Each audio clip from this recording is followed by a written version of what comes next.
Muraste mõis.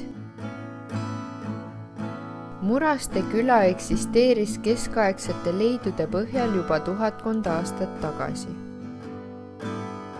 Mõis asutati sinna arvatavasti 1620. aastatel Rootsi aadliku Eerikus Beki poolt.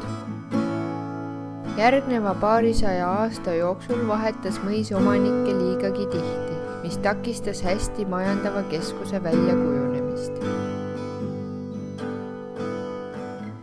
1848. aastal ostis Otto von Krusenstern mõisa ja ehitas selle lõpuks esinduslikult üles.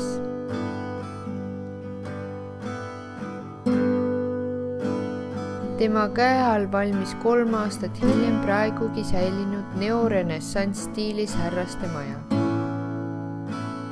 Sellest 10 aastat hiljem ostis Rannamõisa omanik mõisa ära.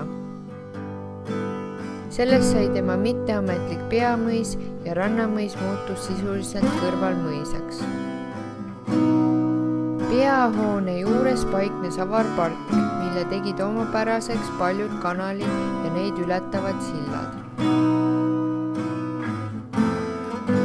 Võõrandamisjärgselt rajati Murastesse Punase Risti lastekodu. Selle tarbeks püstitati 70-ndatel peahoone kõrvale kool.